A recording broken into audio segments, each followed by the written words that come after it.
Realização Funarte Minc, Governo Federal. Portal Mood. Acesso, acessibilidade universal. Dê um sinal, assessoria em inclusão e diversidade. Punk Hazard Studios.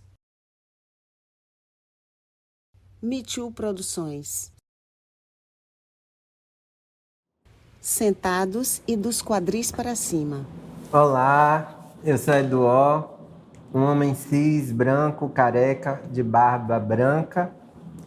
Estou usando uma camisa rosa, escrito em vermelho tropical, e um cacho de bananas vermelho e rosa, com uma calça florida e um tênis amarelo.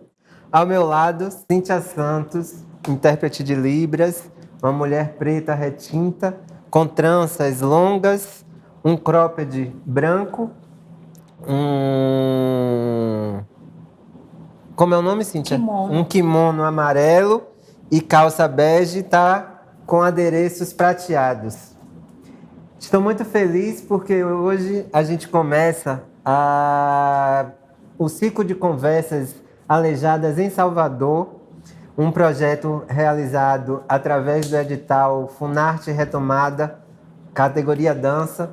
E para mim é muito importante porque é a primeira vez que a gente está conseguindo fazer um registro das conversas alejadas, um projeto que eu já desenvolvo desde 2021, de forma online e presencial, mas que dessa vez num recorte específico na cidade de Salvador, com artistas locais, Natália Rocha, Elenilson Soares, Iracema Vilaronga, Ninfa Cunha, para a gente falar sobre a trajetória da dança nesse percurso e na dança com artistas com deficiência, dessa trajetória que vem desde a dança inclusiva no final da década de 90 até as abordagens e conceitos mais atualizados acerca desse tema, dessa relação entre dança e deficiência, que para mim é tão importante, e entender esse projeto como um registro e uma fonte de pesquisa, já que durante muito tempo a história da dança não nos reconhece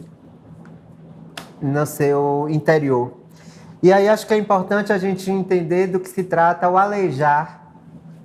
Alejar aqui, da conversa aleijada, vem da teoria CRIP, que em uma tradução para o português é a teoria aleijada, de Robert McRuer. E aqui no Brasil a gente tem como expoentes Anaí Guedes de Mello, Marco Antônio Gavério, que vai entendendo a deficiência no conceito mais atualizado no modelo histórico-cultural. E aí eu vou ler uma citação que eles escrevem, que diz que aleijar seria descolonizar, desestruturar e desafiar o pensamento hegemônico sobre deficiência, acesso e inclusão, desestabilizando os modos dominantes estabelecidos pelo pensamento hegemônico de normalidade que tem no corpo sem deficiência, ou como eu apresento, né, e aí já é uma abordagem minha, a bipedia compulsória, o corpo bípede, como seu principal modelo. Em fundo preto, conversa aleijada. Captação e edição de som, Piratas FM. Trilha sonora, Gustavo Portela.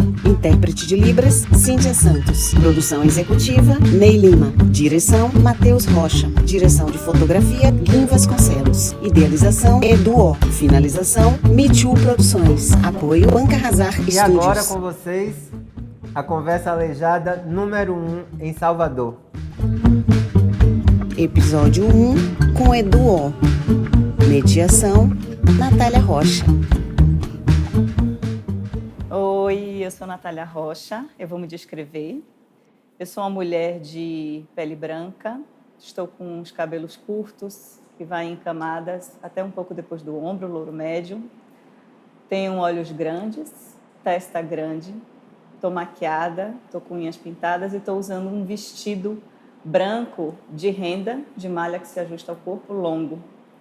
Sentada numa cadeira de madeira e atrás de mim tem um fundo escuro de metal. E hoje eu estou aqui nas conversas aleijadas com o Eduó e com Cíntia, que está fazendo uma interpretação em Libras. E hoje, Edu, a gente tem uma surpresa para você. nós vamos começar a te entrevistar. Nós é ótimo, né? Já estou me sentindo aqui com o Cíntia, um corpo só. Mas hoje é você quem vai ser entrevistado, você que sempre já está com o projeto das Conversas Alejadas, entrevistando várias pessoas, vários artistas com deficiência no Brasil. E hoje é você, meu querido. Eba, vamos nessa. Então, eu posso começar falando da sua tese, porque eu acho que eu estava lendo, né, recentemente, e isso me impactou, porque de repente é como se eu descobrisse um período, não só que eu vivisse, mas que eu soubesse que aquele período, naquele momento, ele existia e eu nunca tive acesso nem à existência desse período, né? Que, enfim, não sei se a gente pode chamar, configurar assim como período histórico da dança, mas que tem algo ali que aconteceu no Brasil, que foi a dança inclusiva, e que eu não me dava conta, né? Então, se você puder falar um pouco sobre isso, assim, sobre o que foi, né, para você, assim, a dança inclusiva. A dança inclusiva é um conceito, um termo apresentado por Henrique Amoedo, um pesquisador, artista daqui do Brasil, mas que já mora há muito tempo em Portugal, que lá no final da década de 90 e na dissertação dele em 2002, cunha esse termo de dança inclusiva para trazer, para pensar e refletir sobre projetos artísticos, mas não apenas, isso é uma fala de Henrique, não era apenas projetos artísticos, mas também terapêuticos, também sociais, que tinham pessoas com e sem deficiência envolvidas. E aí, uma crítica que eu faço à dança inclusiva, eu, Estela Lapone, outros artistas, outras pessoas artistas, ao nicho que se estabeleceu enquanto dança inclusiva, que talvez não era uma ideia de Henrique, porque ele também dizia, e eu imagino que esse termo e esse conceito precisa ser esquecido, ou ele não é para ser permanente, mas por enquanto estou situando na minha pesquisa, que são projetos com pessoas com e sem deficiência, se perpetuou essa ideia da inclusão, porque o paradigma da inclusão naquela época estava muito forte. Então, a gente entender o conceito, o contexto histórico também é importante para a gente ir entendendo as mudanças que a gente tem pleiteado hoje, né? Então, o sobre rodas, essa coisa da gente ir e voltar, né, do que é pessoal e do que a gente vai nos contextos mais amplos e dos contextos mais olhando para o nosso quintal. O sobre rodas era assumidamente um grupo de dança inclusiva, porque a pesquisa de Rita era voltada para isso. Já era denominada como dança inclusiva. Já era denominada como dança inclusiva e a gente frequentava os espaços da dança inclusiva, porque aí tinham festivais, tinham eventos específicos de dança inclusiva. Então, sobre isso, eu sei que depois você vai falar também sobre o X, que eu acho que já traz uma nova perspectiva, mas antes da gente trazer essa mudança, porque assim, a gente, hoje em dia, tem várias críticas sobre, principalmente, o termo inclusão e também sobre a dança inclusiva, mas entendendo, né, para as pessoas entenderem assim, que a gente está reconhecendo o valor de tudo isso que foi construído e também das pessoas que fizeram isso, né, que construíram isso de alguma forma para as pessoas com deficiência começarem a aparecer. Então, aí eu queria que você pontuasse, ou se tem mais alguma crítica, mas também, mesmo com aquilo que se passou, porque tem pormenores da dança inclusiva que você pode colocar aí um pouco, né? Porque talvez muita gente não se dê conta. Sim. Que tem a ver com capacitismo, com outras coisas, mas também assim, olha, temos essas questões e temos também questões que foram importantes para a gente construir aquilo que a gente está, né, construindo hoje, que foi construído depois. Não sei se você quer pontuar um pouco sobre isso. Sim, acho que é importante, porque essa dança inclusiva, né, dentro desse nicho que foi se estabelecendo como dança inclusiva, e aí vem passa a despertar interesse de profissionais, sobretudo sem deficiência, das áreas de psicologia, de fisioterapia, da própria dança e de outros contextos também, né, profissionais. a se interessar em trabalhar com pessoas com deficiência no campo das artes, no campo da dança. Então, foi uma porta de entrada. Eu, por exemplo, me entendi artista desde criança, mas por essa falta de representatividade, por essa falta de metodologias, por entender que as escolas de arte, sobretudo de artes cênicas, não estavam apropriadas, nem interessadas em pessoas como eu. E nem criava espaço, E né? nem criava espaço nenhum. Então eu fui para as artes plásticas, porque isso não era meu corpo, né? O corpo que estava ali à mostra. Então, um quadro, uma escultura, não era considerado meu trabalho das artes visuais não era considerado arte inclusiva. Isso foi também uma discussão que foi se estabelecendo depois para poder firmar, inclusive, a nossa presença e garantir também a visibilidade da gente. Sim. Porque enquanto também a gente não diz que ali é um trabalho de pessoa com deficiência, a normatividade acredita que a gente nem é capaz de produzir Sim. aquilo.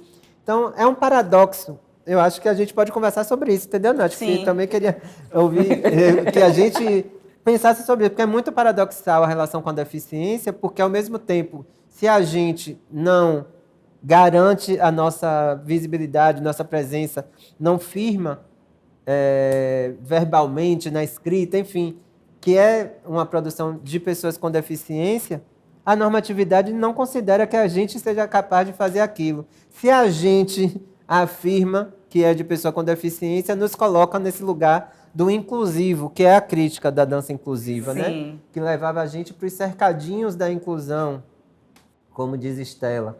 Então, que era mais isso, entendeu? É uma crítica da inclusão nesse sentido, porque quando a gente fala da inclusão, a gente pensa sempre fora do comum. Sim. Fora da... É o extra, o Isso. extraordinário, os inomináveis, né? Exatamente. Os fora do cotidiano, fora do... E aí eu separo, de repente eu tenho aqui um espaço, deixo um cantinho. E isso é interessante, não sei se você percebe, mas eu vejo principalmente isso muito também com a deficiência visual, quando é uma pessoa com deficiência visual em algum processo de laboratório, de qualquer coisa, pela desculpa das pessoas de não saber como lidar, da pessoa não enxergar, da pessoa se machucar, de botar literalmente no cantinho. Uhum. Então, isso me incomoda muito. Então, eu acho que é essa mesma coisa, né, que a Estela vem chamando a atenção e você repetindo tanto, a vaga, o edital... né, só específico. Não que a gente não aproveite, gente. A gente não está criticando absolutamente os editais também que tenham. Não é isso. Que é isso, assim, é esse paradoxo. Que é necessário a gente afirmar nossa presença, mas, ao mesmo tempo, quando a gente afirma ou quando eu coloco... E eu estava me dando conta outro dia para os projetos, assim, porque eu já coloco na mini bio, tipo, pessoa com deficiência visual, o artista def. Uhum. Mas, naquela época, tipo, jamais. Foi na dança que eu fui entender que meu corpo era... visto como uma pessoa com deficiência, que eu era, mas eu não só era uma pessoa, eu fazia uma arte, Sim. né, como uma pessoa com deficiência, só que isso era rejeitado em muitos lugares, você também passou por isso, né, de a gente ser recusada, de colegas que passaram e dizer assim, não, você foi muito boa, mas você não faceta por causa da deficiência, porque a produção não tinha tempo, então, então assim, quando vem que é um artista com deficiência, já tem toda uma semântica, um julgamento em cima da gente, que está anterior, né, à nossa arte. Uhum. Então, assim, não, ou aquela pessoa não é capaz, ou aquela pessoa é terapêutico para ela, ou então a arte dela não é tão boa, ou ela vai me dar trabalho, ou ela vai me dar custo, né? Isso. Com as acessibilidades. Então, tem essa coisa que vem na frente da gente e cria esse paradoxo, né? Como você está colocando.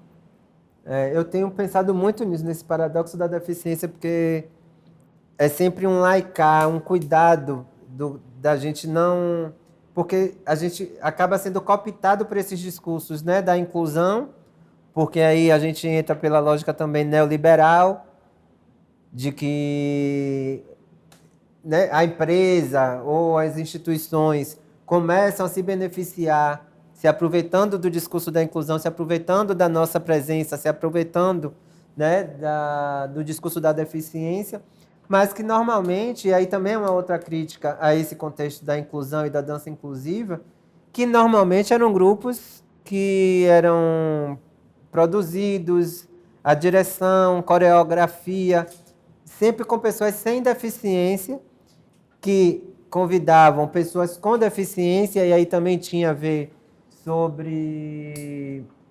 Porque aí a gente entra em uma outra seara muito delicada, da questão da profissionalização, da questão da formação, da questão do talento. Quem vai julgar o talento, quem vai dizer que eu sou profissional e você não, quem vai dizer quem é artista ou não. E você está julgando a parte de quê, né? Em preto e branco, a roda da cadeira de Edu e suas pernas franzinas. Porque o Grupo X, ele foi pioneiro em algumas coisas. E se você puder falar um pouco sobre isso, assim, sobre as metodologias de criação, que eu sei que foi mudando durante o tempo, né? Porque não era um grupo para trabalhar com pessoas com deficiência, mas chegou o seu corpo, que foi visto e foi escolhido porque era o seu corpo. Não para dizer, eu estou colocando a cota aqui. Exato. Né? Mas isso foi mudando com o X, e depois chegando outras pessoas. Então, como é isso, assim, desse pioneirismo dos recursos assistivos e dessas metodologias assim, que o X foi criando mesmo? O Grupo X é... Quem é a o minha X, escola, né? Quem é o X? Todo mundo entendeu o que é o Grupo X, que já é um apelido. O Grupo X é essa risada, essa gargalhada, essa alegria mesmo do encontro, né? Como eu já falei, o Grupo X foi fundado por professora Fafa Dalto e professor David Anitelli em 98, mas eu só chego no X em 99. E aí é isso, essa coisa da inclusão, da dança inclusiva, de olhar, porque tem uma pessoa com deficiência, aí se transformou em dança inclusiva. O Grupo X não tem não tinha e não tem essa perspectiva da inclusão. O Grupo X foi fundado para a pesquisa de contato, improvisação e improvisação em cena, né? Assim, o contato com um estilo, uma técnica de dança específica, e pela experiência de Fafa Daltro, quando a gente não tem... né? Quando o David sai do grupo, que o David que traz o contato improvisação, né, para Salvador, quando o David sai do grupo, o foco não fica muito no contato, mas como a gente cria cenas, estabelece configurações cênicas com a improvisação em cena. Então, tem essa diferenciação, entendeu? Não são as experiências do contato especificamente, exercícios do contato e improvisação, mas como a gente cria dança com a improvisação no ato da cena. Que a improvisação geralmente é, né, no processo criativo, e aí se estabelece configurações mais fechadas, de repetições, para se levar para a cena. No Grupo X, obviamente que a gente acaba repetindo e selecionando determinadas cenas, mas o que vai acontecer também, por exemplo, a gente pode escolher, nós três, eu, você e Cíntia, aqui nessa cadeira, é a cena dos três sentados na cadeira. Agora, cada apresentação, a cada experiência, a cada experimentação, você sabe, você também pode falar do X, porque a gente é X, né? Então, o que a gente vai fazer com essas três cadeiras, a cada dia, a cada momento, pode ser diferente. Sim. Então, a gente tem, né, seleciona, e isso, para mim, naquele momento, foi muito, muito importante, porque eu entendia que essa grande dança, que se estabelecia, inclusive, como uma referência para o Sobre Rodas, apesar de ser um grupo que tinha 3 pessoas com deficiência, cadeirantes, ainda vinha de apesar das pesquisas de movimento da gente, ser a partir da gente, do movimento que eu, Janaína Iná, Iris, Carvalho, fazíamos, né, a pesquisa a partir do que a gente propunha, e isso era uma diferenciação também dos outros grupos, que vinha muito do que a pessoa sem deficiência trazia para adaptar aos corpos com deficiência.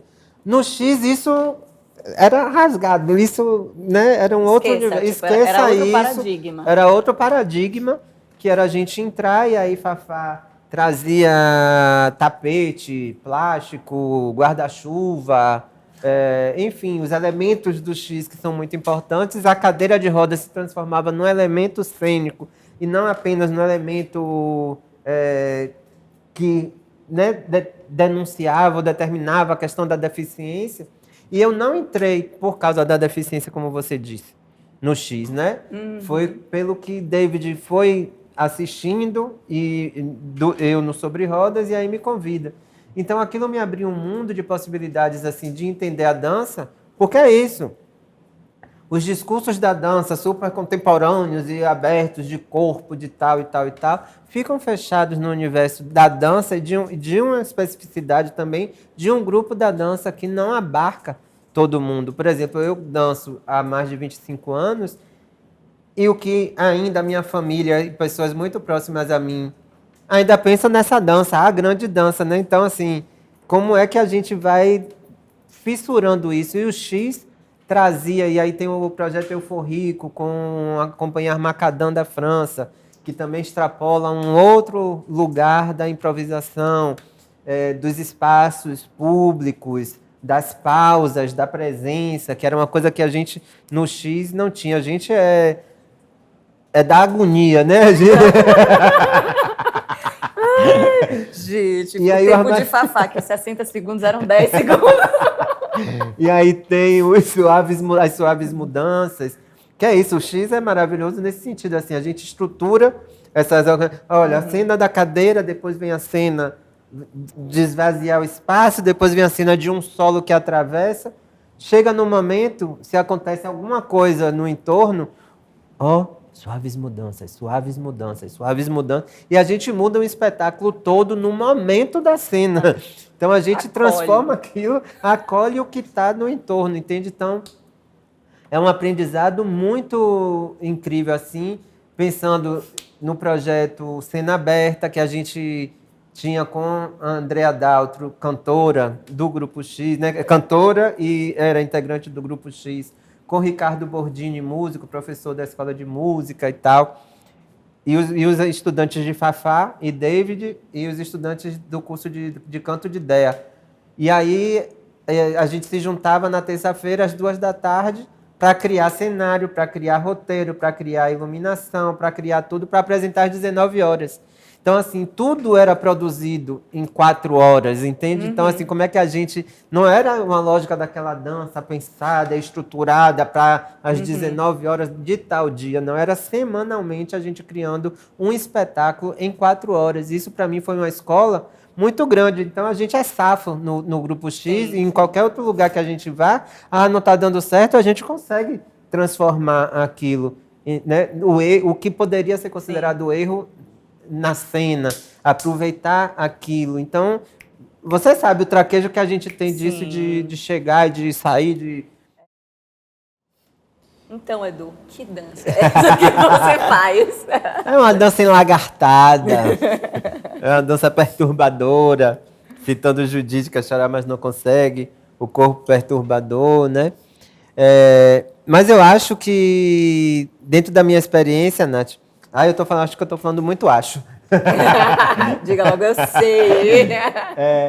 Mas é porque a gente vai se dando conta também das coisas, né? Muitas reflexões sobre a minha dança a partir da tese, né, que eu concluí agora em 2023, Vocês Bípedes Me Cansam, e que ao longo do projeto das conversas a gente vai falando um pouco também sobre essas abordagens do alejar, né, que eu já apresentei logo na abertura desse episódio, e o que a gente vai entendendo sobre isso, para mim tem a ver com a minha experiência desde criança. Assim, quando eu fui entendendo desde criança que não existia uma única maneira de se fazer as coisas.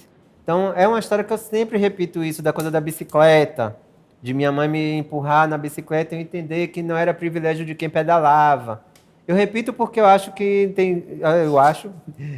que tem gente que nunca ouviu. E quando eu brincava de elástico com a mão, enquanto minhas amigas e minha irmã brincavam com os pés.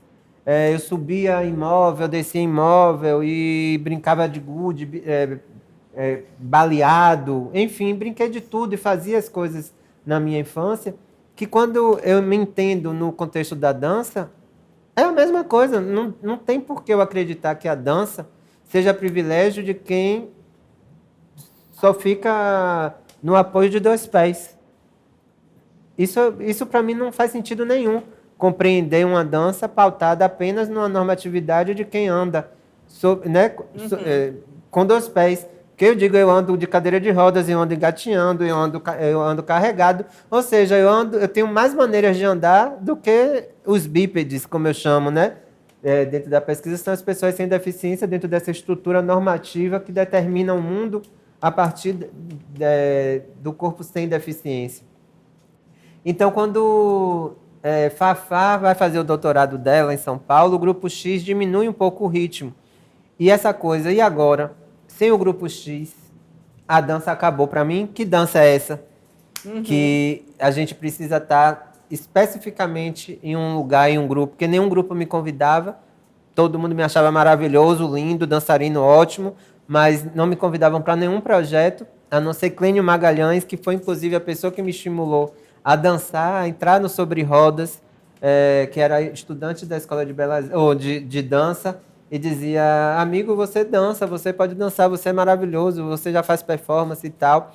E foi Clênio que me... Falei, ok, mas dança. E aí a gente brincava de dançar, né, na casa dele, nos lugares que a gente ia. E aí eu fui entendendo que eu precisava, eu não podia também depender de Fafá, né? Nesse sentido de ficar dependendo de pessoas sem deficiência para que eu continuasse dançando. Então, eu criei Judite, que a Xará Mais Não Consegue, em 2006, que foi um projeto que deu super certo. Foi num período... aí o período histórico, o contexto histórico é muito importante, porque foi um período onde começaram os editais aqui em Salvador, aqui na Secretaria de Cultura do Estado, porque antigamente era cultura de balcão, né? Você precisava conhecer quem era da secretaria, quem era não sei o que lá, para você conseguir ter alguma verba para a coisa. Então, só os bambambam conseguiam dinheiro para poder fazer as montagens. Com Márcio Meirelles como secretário, Lúcia Matos na diretoria de dança, eu vislumbrei essa possibilidade dentro dos editais. E aí, Judite... eu não criei Judite com um edital, criei para comemorar meus 30 anos em 2006, com 30 pessoas, num café-bar. Então, era uma coisa muito... Que ótimo! Era maravilhoso, era. E a escada de Judite ficava encostada na parede e um amigo, Walter, sentava na base da escada para ela não cair. Então, era uma coisa sem segurança, na verdade. Coreografia de Paloma Gioli, trilha de Marcela Belas, enfim, figurino de Ney Lima, nosso produtor aqui do projeto, meu marido, meu amor, porque também é importante a gente falar das afetividades, né, da gente. Do X também, do X, de vários projetos. Integrante, né? Do X, isso. Enfim. E aí, Judite, naquele contexto, quando aí a gente passa no Quarta que Dança, que tinha sido um projeto, o Quarta que Dança era um edital que a gente tinha... apresentações de dança todas as quartas-feiras, durante o ano todo, aqui, e que tinha uma das coordenadoras do Quarta que Dança tinha recusado o Sobre Rodas, porque dizia que o público não aceitaria assistir tanto deficiente em cena. Não. Então você vai vendo também como a nossa presença e como as políticas públicas vão mudando o próprio pensamento. O X já tinha participado com os 3 audíveis... não lembro se foi os 3 audíveis, acho que não. Foi o Canto de Cada Um que a gente passou no Quarta que Dança. E depois Judite passou no Quarta que Dança, foi o primeiro edital que Judite ganhou. Você lembra se foi 2007? O Quarta que Dança foi 2007, acho que sim. Foi 2007, porque eu criei Judite em 2006. 2007 eu apresento o Judite na Sala do Coro.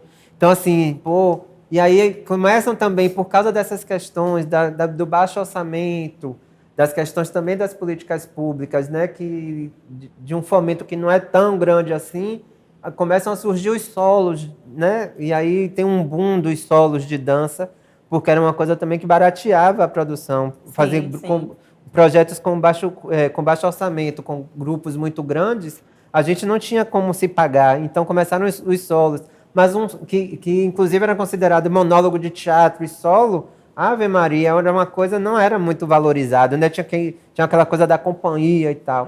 E um solo de uma pessoa com deficiência, então, assim, estava fadado ao fracasso, né? Só que antes do Quarto Aqui Dança, Cristina Castro convida Judite para poder fazer parte do Abril da Dança no Vila Dança, no Vila Velha, que é antes do Festival Viva Dança. Ah, tá.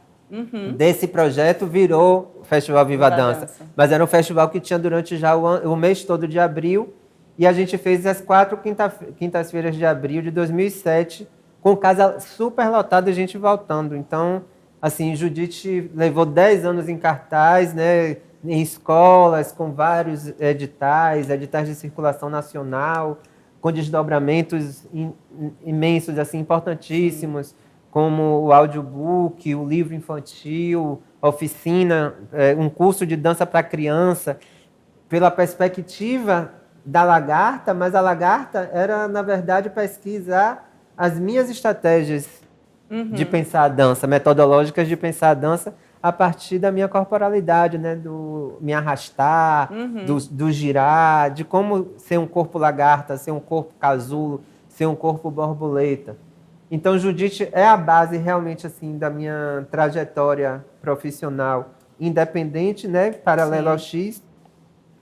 E daí vem 2010 também, que é um outro boom, porque eu crio 3 espetáculos em um ano só, que é o Odete Traga Meus Mortos, com o Lucas Valentim, Ah, Se Eu Fosse Marilyn, que é um outro solo, e o Corpo Perturbador, que foi o meu primeiro projeto independente que ganha um edital de montagem pela Secretaria de Cultura do Estado da Bahia, pesquisando especificamente. Então é isso, eu acho que é super importante a gente ir pensando.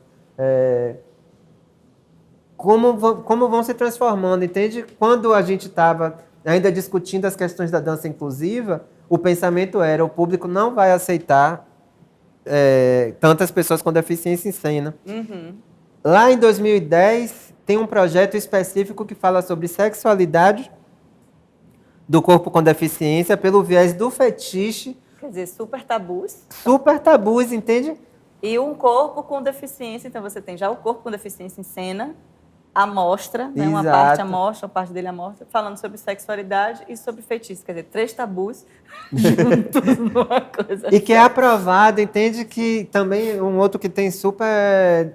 Na temporada de estreia, a gente teve super sucesso no ICBA, com Meia Lua. Então, ter a presença de Meia Lua, um homem negro com deficiência, que tem uma outra realidade, que tem, apesar da gente, né, ter a perna fina, a escoliose, tem uma estrutura corporal parecida, mas o repertório, inclusive artístico, Meia canta, é cantor de rua, faz jiu-jitsu, capoeira, então ele trazia heterossexual, eu gay, então tinham muitas camadas ali envolvidas que eu considero o Corpo Perturbador também assim uma mudança de chave na minha carreira, assim, né, na minha trajetória. Eu amo falar carreira, minha gente, eu me sinto bem importante. Meu filho, se você não... Qual é o outro artista dança que será? Meu bem, peraí. E que eu acho que tudo isso reverbera no que eu vou, tenho certeza que isso reverbera quando chega em 2016, que eu passo no concurso para professor da Escola de Dança da UFBA. São essas experiências fincadas, né, na experiência do Grupo X, de toda sexta-feira dar aula, a gente fazer experiências, né, cênicas, mas são oficinas abertas ao público. Então, a experiência do X é artística, educativa ao mesmo tempo, sem separar jamais, porque é a porta aberta e a gente, né, convida as pessoas para experimentarem a improvisação e a gente dá indicações, orientações, enfim, estímulos. E isso me formou enquanto docente também. E aí, na escola de dança, eu entro em 2016 e vou cada vez mais entendendo a necessidade e urgência de afirmar, exigir, não sei, me ajude aí nos verbos, metodologias específicas que considerem a deficiência como propulsora. Requerer, né? Requerer Isso. Entende? A deficiência, e as deficiências, porque quando você entra como professor, a sua experiência como né, com a deficiência visual, que é diferente da minha com a deficiência física cadeirante, porque é diferente da de Estela, que tem deficiência física, mas é capenga, como um termo que ela mesma usa. Então, assim, a gente entender essas especificidades, mas compreender e requerer a deficiência como um modus, né, operandi, ou como um modo, um pensamento de dança. De se pensar e fazer dança. Exatamente. Em preto e branco, a lateral da roda da cadeira e Edu em perfil direito conversando. Ai, como é que você tá depois dessa churrada assim, de conversa? Faltou desabafar alguma coisa? Ainda tem muitas críticas, mas né, muitas coisas a se falar sobre a dança e sobre, enfim, esse momento. Mas o que você sente assim de tudo que a gente conversou hoje? Como foi para você, Edu? Foi bom lembrar, foi bom, acho que refletir junto. Ai, vamos. Edu, Cíntia e Natália se fundem num abraço fraterno. Em fundo preto, créditos em letras brancas.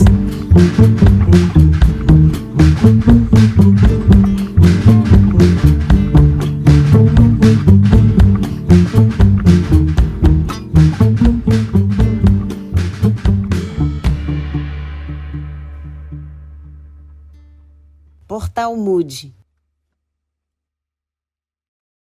Acesso, acessibilidade universal. Dê um sinal, assessoria em inclusão e diversidade. Punk Hazard Studios. Me Too Produções. Realização, Funarte, Governo Federal.